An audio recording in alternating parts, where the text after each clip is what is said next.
Thomas cup आम आदमी को समझाना हो तो इसे वर्ल्ड कप भी कह सकते हैं। जी हाँ, मालूम है बैडमिंटन का वर्ल्ड कप सुनने में थोड़ा अजीब लगता है, लेकिन जैसे टेनिस में डेविस कप होता है ठीक वैसे ही बैडमिंटन में थॉमस कप।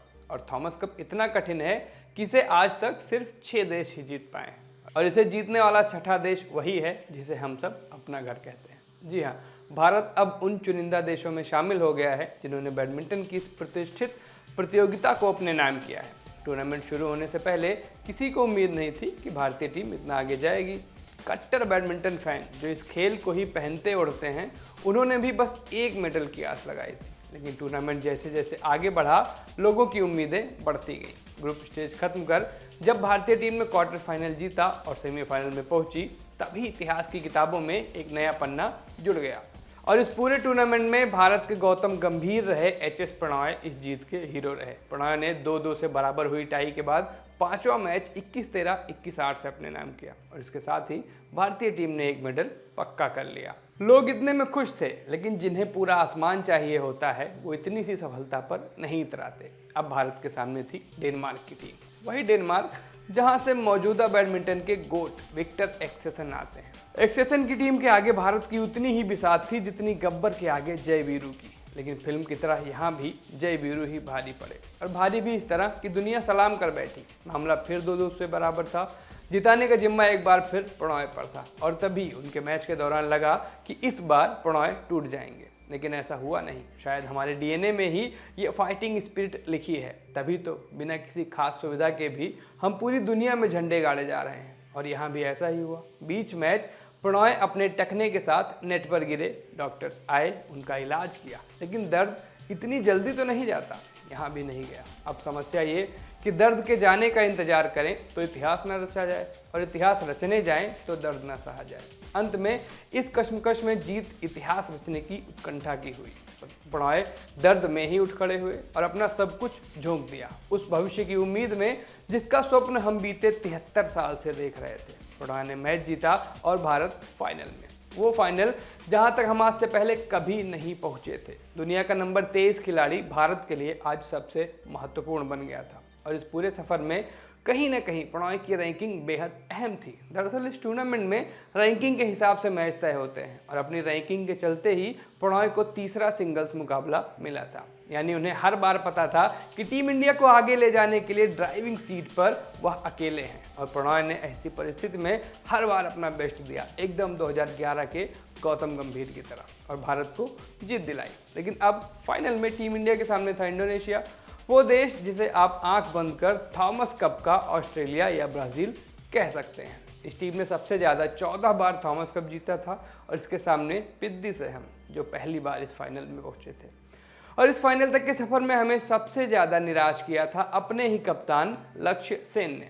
फूड पॉइजनिंग के साथ टूर्नामेंट शुरू करने वाले लक्ष्य एकदम लय में नहीं थे, और फिर फाइनल के पहले मैच का पहला गेम भी उन्होंने गंवा दिया। उम्मीदें धुंधली पड़ने लगी, और पड़े भी क्यों ना। लक्ष्य इस गेम में एंथनी जिंटिंग के आगे ठहर ही नहीं पाए थे। वैसे तो इस मैच में दोनों प्लेयर्स को शटल से खेलना था, लेकिन यहाँ ऐसा हो नहीं पा रहा था। यहाँ एंथनी अकेले ही शटल और लक्ष्य दोनों से खेले जा रहे थे। लक्ष्य को अपनी धुन पर नचाते हुए एंथनी ने पहला गेम 21-8 से अपने नाम किया। दूसरा गेम लक्ष्य 8-5 से आगे थे, लेकिन जिंटिंग पूरी ताकत से इस गेम को अपनी ओर खींच रहे थे, और इसी खींचतान में उन्होंने कोर्ट के एक कोने की ओर करारा शॉट खेला। कोर्ट के अगले हिस्से में खड़े लक्ष्य गोली की तरह वहां पहुंचे और किसी तरह से अपना शरीर मोड़ते हुए शटल को वापस लौटा दिया, और ये शॉट गया जिंटिंग के फार कोर्ट यानी दूर वाले हिस्से में। इस शॉट से अचकचाए जिंटिंग से एक अस्वाभाविक गलती हुई और लक्ष्य को पॉइंट मिल गया। स्कोर तो 9-5 हुआ ही, लेकिन इस पॉइंट ने पूरा मोमेंटम ही बदल कर रख दिया। यहाँ कुछ हो चुका था, कुछ ऐसा जिसने न सिर्फ दोनों प्लेयर्स बल्कि वहाँ मौजूद फैंस को भी चौंका दिया। लक्ष्य का अपने डिफेंस में विश्वास लौट आया। जिंटिंग को कायदे से समझ आ गया कि इस एक पल की बिजली ने लक्ष्य को अंदर तक प्रकाशित कर दिया है, और वहाँ बैठा इंडो क्राउड तो सन्न हो चुका था। यहाँ से चले लक्ष्य इस गेम को 21-17 से अपने नाम करके ही रुके। हालांकि इस दौरान जिंटिंग ने वापसी की कई कोशिशें की, लेकिन लक्ष्य ने कंट्रोल बनाए रखा। लेकिन तीसरे गेम में जिंटिंग फिर लौटे, कुछ तो खेल और कुछ क्राउड सपोर्ट। स्कोर 11-7 से जिंटिंग की ओर था और यहीं पर दोनों प्लेयर्स अपना एंड बदलते हैं, लेकिन लक्ष्य ने यहां से अपना भाग्य बदला। लगातार स्कोर किए, कमाल का डिफेंस और उसका भरपूर साथ देता अटैक, एकदम दर्शनीय। जल्दी ही स्कोर 13-12 से लक्ष्य की ओर हो गया।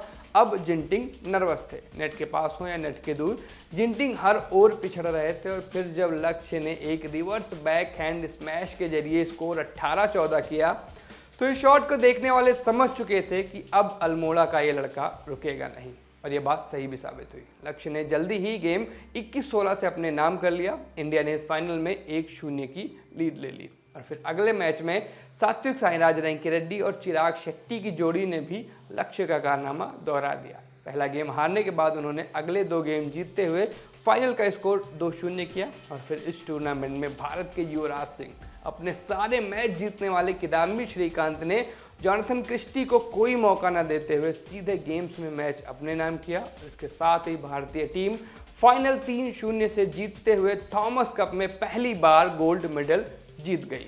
किदाम्बी श्रीकांत ने इस टूर्नामेंट के अपने 6 में से 6 मैच जीते तो एच.एस. प्रणॉय ने दर्द से जूझते हुए अहम मैच जीत भारत को फाइनल तक पहुंचाया। लाखों लोग इस जीत को सेलिब्रेट कर रहे हैं। सोशल मीडिया से लेकर आईपीएल कमेंट्री तक इसी की चर्चा है और होनी भी चाहिए, क्योंकि हमने कुल 13 थॉमस कप खेले हैं, जबकि इंडोनेशिया ने 14 बार तो इसका खिताब ही जीता था। इतनी बड़ी जीत है तो जाहिर तौर पर तुलना होगी ही, और हो भी रही है। तो कई लोग ऐसे भी हैं जिनकी नज़र में ये जीत उससे भी बड़ी है। अब आप कमेंट्स में बताएं कि आप क्या सोचते हैं। नमस्ते, मेरा नाम सूरज है। आपके लिए ये वीडियो शूट किया था हमारे साथी विजय ने। शुक्रिया।